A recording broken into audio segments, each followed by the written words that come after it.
इसका असर्शन कह रहा है aromatic amines can not be prepared by Gabriel phthalimide synthesis. अब गैब्रियल थैलेमाइड में आपको क्या ध्यान रखना है? पहले आपको ध्यान रखना है थैलेमाइड, ध्यान से सुनते जाना, इससे इजी कहीं भी नहीं मिलेगा। दूसरा ध्यान रखना है H, दूसरा ध्यान रखना है K, दूसरा ध्यान रखना है R। क्या ध्यान रखोगे? H K R। क्या ध्यान रखोगे? H K R। अब बस अब यहीं पे आ जाओ, तुमको इससे कोई अच्छी ट्रिक मिलती हो HKR से तो तुम लोग बना लेना, लेकिन खाली HKR जरूर ध्यान रखना। थैलेमाइड जो सिंथेसिस रिएक्शन होती है, वो जो रिएक्शन होती है ध्यान रखना, इस पूरे कंपाउंड को बोलते हैं थैलेमाइड। मतलब बेंजीन रहेगा, एक कार्बोनिल कंपाउंड यहाँ पे, एक कार्बोनिल कंपाउंड यहाँ पे, नाइट्रोजन की 3 वैलेंसी होती है, इसीलिए यहाँ पे H लगा रहता है। ठीक है, स्टार्टिंग में भाई किसी से रिएक्ट करा नहीं रहे तो H ही आता है वैलेंसी को सेटिस्फाई या कंप्लीट करने के लिए। अब यहाँ पे हम लोग कराते हैं एल्कोहलिक KOH। एल्कोहलिक का मतलब होता है हॉट प्लस कॉन्सेंट्रेटेड। क्या होता है? Hot plus concentrated. अब यहाँ पे क्या करेगा? वो वाटर का रिमूवल करेगा। तो यहाँ पे अच्छा ये OH है, ये H है, भाई बेस को वो प्रोटॉन चाहिए तो H प्लस चाहिए।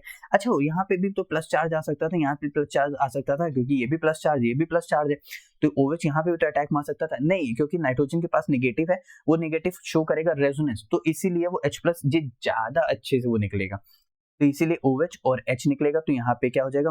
माइनस का H2O यानी H2O निकल जाएगा। तो यहाँ पे K आ जाएगा। देखो H आया, K आया, R आया, इसलिए पहले थैलेमाइड को ध्यान रखना है, फिर H ध्यान रखना है, फिर अब K आया, KOH के साथ।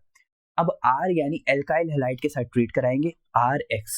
ठीक है, तो यहाँ पे K और X निकल जाएगा और यहाँ पे जुड़ जाएगा जाके R। तो यहाँ पे हमारे पास क्या बन गया? अच्छा ये हमारे पास क्या है? Potassium phthalimide.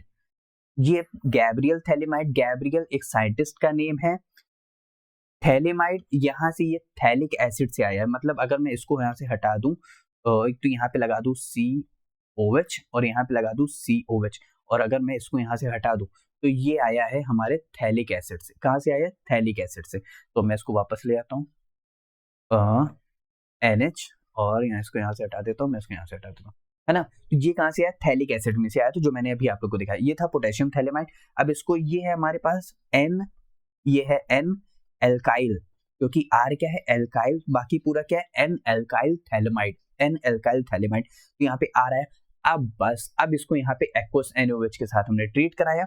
यहाँ पे हम लोग 2 मोल्स ऑफ एक्वस NaOH लेंगे। तो यहाँ से कुछ नहीं ध्यान करना है, यहाँ पे R है, यहाँ से एक H और 2 H निकालो, तो यहाँ पे RNH2 बनेगा, क्योंकि 2 H निकाले, क्योंकि भाई यहाँ से अगर ये हमने यहाँ से पूरा ये हटाया तो नाइट्रोजन कितनी वैलेंसी खाली हो गई? 2, क्योंकि R के साथ N तो लगा हुआ है, लेकिन नाइट्रोजन कितनी वैलेंसी खाली हो गई? 2, क्योंकि नाइट्रोजन 3 बॉन्ड बनाता है, इसीलिए एक H और एक H। RNH2 बन गया प्राइमरी अमीन, एलिफैटिक अमीन, एरोमेटिक नहीं, एरोमेटिक यानी बेंजीन रिंग के फॉर्म में, मतलब रिंग के फॉर्म में, और एलिफैटिक यानी कार्बन चेन के फॉर्म में। ठीक है, अच्छा तो यहाँ पे बाकी बचा क्या? ONA बचा, तो ONA जाकर के इससे जुड़ जाएगा। इसको बोलते हैं sodium salt of phthalic acid. क्या बोलेंगे? Sodium salt of phthalic acid. और क्या बन गया? Primary amine. इसका मतलब गैब्रियल थैलेमाइड की मदद से एलिफैटिक अमीन बन रहा है, एरोमेटिक अमीन नहीं बन रहा है। अब this method is used to prepare aliphatic primary amine. Aryl halide like aryl halide, aryl यानी एरोमेटिक यानी C6H5Cl, C6H5Br, C6H5I to have partial double bond character due to resonance between benzene ring and CH bond.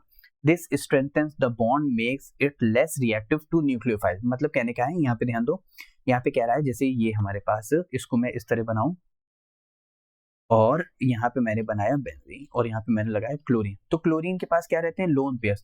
ये lone pair क्या करेंगे? Resonance show करेंगे। तो resonance की मदद से यहाँ पे जो रहेगा, यहाँ पे इस तरह, और यहाँ से ये बॉन्ड चला जाएगा, तो यहाँ पे इस तरह, यहाँ पे इस तरह, यहाँ पे डबल बॉन्ड, यहाँ पे Cl।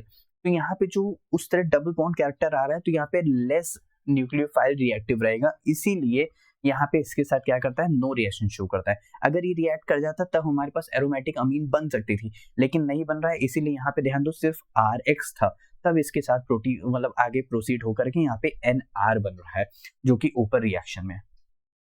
सभी को अच्छे समझ आ गया? तो यहाँ पे हमारे पास क्या रहेगा? Aromatic amine can not be prepared by Gabriel phthalimide, ये भी सही बात है। Aryl halide do not undergoes nucleophilic substitution with anionic form by phthalimide, ये भी सही, यानी दोनों ही सही है और उसका करेक्ट एक्सप्लेनेशन भी करेक्ट है। इसे रखिए।